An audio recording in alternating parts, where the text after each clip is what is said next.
కడప జిల్లా పబ్బాపురంలో టీడీపీ మహానాడు జరగనుంది. ఈ నెల 27 నుంచి 29 వరకు మహానాడు జరగబోతుంది. మహానాడు కార్యక్రమానికి శరవేగంగా ఏర్పాట్లు జరుగుతున్నాయి. సభాస్థలిలో సీసీ కెమెరాలను ఏర్పాట్లు చేశారు. సభ కోసం 19 కమిటీలను కూడా ఏర్పాట్లు చేశారు. ఇక మరింత సమాచారం మా ప్రతినిధి సుధీర్ అందిస్తారు. దివంగత నేత ఎన్టీ రామారావు జయంతిని పురస్కరించుకొని అలాగే తెలుగుదేశం పార్టీ ఆవిర్భావ దినోత్సవం పురస్కరించుకొని ఇప్పటికే కడప జిల్లా వేదిక మహానాడు పసు పండుగ కూడా ఇప్పటికే ఏర్పాట్లు చురుగ్గా సాగుతున్నాయని చెప్పుకోవచ్చు. అయితే ఈ నేపథ్యంలో ఏర్పాట్లన్నీ కూడా జిల్లా అధ్యక్షుడు శ్రీనివాసరెడ్డి ఆధ్వర్యంలో జరుగుతున్న నేపథ్యంలో కూడా ఆయన ఏర్పాట్లను కూడా చూసిన పరిస్థితి ఉంది. అయితే ముఖ్యంగా ఇదే అంశానికి సంబంధించి మనతో మాట్లాడడానికి ఆయన తెలుసుకుందాం. అన్న, ముఖ్యంగా చెప్పండి, ఏర్పాట్లు ఎంతవరకు వచ్చాయి? మరి 3 రోజులు మాత్రమే టైం ఉంది. ఇప్పటికే ఏర్పాట్లు ఎలా ఉన్నాయి? అసలు ఏర్పాట్లన్నీ శరవేగంగా సాగుతున్నాయి. 25వ తేదీ సాయంత్రానికి రాత్రికి అన్ని ఏర్పాట్లు పూర్తవుతాయి. దీంట్లో ఎటువంటి పరిస్థితులు అనుమానం లేదు. బ్రహ్మాండంగా జరుగుతూ ఉంది. మహానాడు అంటేనే ఒక పండుగ. ఒక పండుగ ఏ విధంగా ఉంటుందో ఆ పండుగ కార్యక్రమం 3 రోజుల పాటు రాష్ట్ర వ్యాప్తంగా ఉన్న తెలుగుదేశం పార్టీ కార్యకర్తలు, కుటుంబ సభ్యులు అందరూ వస్తారు. ఘనంగా జరుపుకుంటాం. ఒక పండుగలో భోజనాలు ఏ విధంగా చేసుకుంటామో ఆ విధంగా భోజన కార్యక్రమాలు ఉంటాయి. దాదాపు ప్రతి కార్యక్రమానికి ఒక కమిటీ వేసింది పార్టీ. ఆ కమిటీ వాళ్ళ పర్యవేక్షణలో ఏ కార్యక్రమాలు ఎవరెవరు బాధ్యత తీసుకొని చేయాలో అవన్నీ కూడా జరుగుతూ ఉన్నాయి. ఒకవైపు భోజనశాల, రెండో వైపు ప్రతినిధి సభ, మూడవ రోజు బహిరంగ సభ పక్కనే, ఈ వెన్యూ పక్కనే బహిరంగ సభ.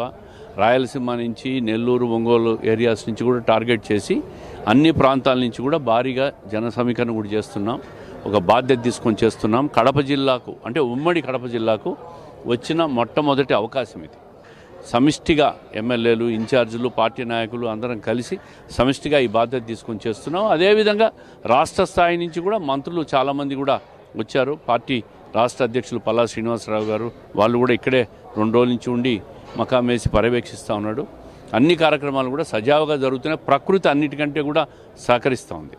ప్రధానంగా 43వ మహానాడు కడపలో పెట్టడానికి గల కారణాలు ఏంటంటే, కడపలో రమ్మని కోరాము పార్టీని. కడపలో ఈసారి నిర్వహిస్తాం సార్, రాయలసీమ సెంటర్లో ఉంది, ఎప్పుడు కడపలో పెట్టలేదు, ఈసారి కడపలో పెట్టమని చెప్పి అడిగాం. ముఖ్యమంత్రి గారు ఓకే అన్నారు. దాంట్లో ప్రత్యేక కారణం ఏముంది? మేము కోరాము, ఆడ పెట్టారు. ప్రధానంగా ఇప్పుడు మినీ మహానాడు నిర్వహించారు. ఎటువంటి తీర్మానాలు చేశారు? మహానాడులో మీరు చంద్రబాబు దృష్టికి ఏం తీసుకెళ్ళాలన్నారు? మొదటి రోజు పార్టీ సంస్థాగత నిర్మాణం మీద చర్చ ఉంటుంది. అంటే 43 సంవత్సరాల్లో పార్టీ ఏ విధంగా ఆవిర్భవించింది, పార్టీ నాయకులు ఏ విధంగా కృషి చేశారు, కార్యకర్తలు ఏ విధంగా చేశారు, దాని మీద సంస్థాగత నిర్మాణంపైనే పూర్తిస్థాయి చర్చ ఉంటుంది మొదటి రోజు.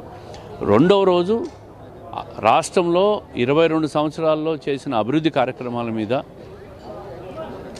ప్రతిపక్ష పార్టీ వైఫల్యాల మీద, భవిష్యత్తులో ముఖ్యంగా రాయలసీమలో భవిష్యత్తులో ఏం చేయాలి, ఇప్పటివరకు రాయలసీమకి ఏం చేశాం, దాని మీద కూడా చర్చ ఉంటుంది అభివృద్ధి కార్యక్రమాలు. 3వ రోజు బహిరంగ సభ, ముఖ్యమంత్రి గారి ప్రసంగం చాలా కీలకంగా ఉంటుంది. అంటే ఈ మహానాడు అనేది రాయలసీమ డిక్లరేషన్ అనేది కూడా ప్రధానంగా ఉంటుందంటున్నారు. ఎలా ఉండబోతున్నారు అసలు? ఇప్పుడు మీరు చూశారు, గతంలో పాదయాత్ర చేసినప్పుడు నారా లోకేష్ గారు 4 జిల్లాలు తిరిగిన తర్వాత కడప వదిలిపోయేటప్పుడు, అంటే నెల్లూరు జిల్లాకి ఎంటర్ అయ్యేటప్పుడు రాయలసీమ డిక్లరేషన్ చేశాడు. అంటే పార్టీ అధికారంలోకి వచ్చినాక రాయలసీమకి ఏమేమి చేస్తామనే దాని మీద కూడా ఒక చర్చ జరిగింది. దానికి అనుగుణంగా ఈ సంవత్సర కాలంలో ఏం చేస్తాం, 4 సంవత్సరాల్లో రాయలసీమకు ఏం చేయబోతున్నాం అనే దాని మీద కూడా ఒక ప్రధానమైన చర్చ ఉంటుంది రెండో రోజు. దాని మీద ముఖ్యమంత్రి గారు, లోకేష్ గారు ఒక ప్రకటన కూడా చేస్తారు. అంటే సీఎం గారు 3 రోజుల పాటు ఇక్కడ ఉంటారు. ఆయనకు సంబంధించినటువంటి భద్రతా ఏర్పాట్లు ఇవన్నీ ఎలా ఉన్నాయి? అన్నీ కూడా ఏర్పాట్లు సవ్యంగా జరుగుతున్నాయి.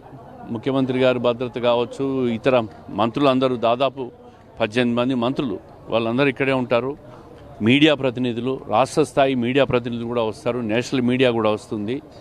అదేవిధంగా ముఖ్యమైన నాయకులందరూ వస్తారు. ప్రతి ఎమ్మెల్యే, ఎమ్మెల్సీ, పార్టీకి సంబంధించిన పార్టీ ఇన్ఛార్జీలు, కేంద్ర మంత్రులు ఇద్దరు ఉన్నారు, వాళ్ళు కూడా వస్తారు. ఎంపీలందరూ వస్తారు. అన్ని ఏర్పాట్లు కూడా ఉన్నాయి. వసతి సౌకర్యాలు కూడా జిల్లా వ్యాప్తంగా అందరికీ కూడా సమకూరుస్తున్నాం. లాస్ట్ ఫైనల్గా ఉమ్మడి కడప జిల్లా వ్యాప్తంగా ఇప్పటికే 7 సీట్లను కూడా కూటమి ప్రభుత్వం కైవసం చేసుకోవడం జరిగింది.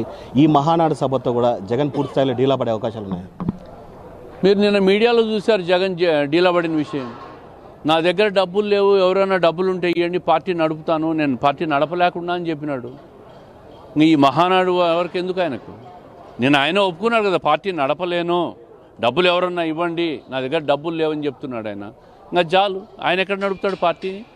ఏదో ఒక ఛాన్స్ అని చెప్పి ప్రజలు గాలి వచ్చి ఓట్లు వేసినారు, అయిపోయింది. ఇంకా ఆయన పార్టీని నడపలేడు, ఆ పార్టీ కూడా ఉండదు. Okay, thank you. ఇది మొత్తంగా చూసుకుంటే కనుక 3 రోజుల పాటు కూడా తెలుగుదేశం పార్టీకి సంబంధించిన మహానాడు పసుపు పండుగ అయితే కనుక ఏర్పాట్లు అయితే కనుక ఇప్పటికే పూర్తి స్థాయిలో ఏర్పాటు కావాల్సిన 25వ తేదీ సాయంత్రం కల్లా పూర్తి స్థాయిలో కూడా ఏర్పాట్లన్నీ కూడా పెద్ద ఎత్తున అయితే కనుక పూర్తి అవుతాయని చెప్పి జిల్లా అధ్యక్షుడు శ్రీనివాసులు చెప్పిన పరిస్థితి అయితే ఉంది. అలాగే చంద్రబాబు నాయుడుకు సంబంధించినటువంటి ఏర్పాట్లు కూడా అలాగే భద్రత కూడా పూర్తి స్థాయిలో ఇప్పటికే అటు జిల్లా ఎస్పీ ఆధ్వర్యంలో అలాగే కర్నూలు రేంజ్ ఐజీ ఆధ్వర్యంలో కూడా ఇప్పటికే మొత్తంగా ఏర్పాట్లు జరుగుతున్నాయని చెప్తున్నారు. మరోపక్క చూసుకుంటే కనుక పూర్తి స్థాయిలో మహానాడు పసుపు పండుగ అయితే కనుక కడప సర్వసిద్ధమైందని చెప్పి ఆయన చెప్తున్న పరిస్థితి అయితే ఉంది. మహానాడు సభ నుంచి వీడియో జర్నలిస్ట్ రాకేష్తో సుధీర్, ప్రైమ్9 న్యూస్, కడప.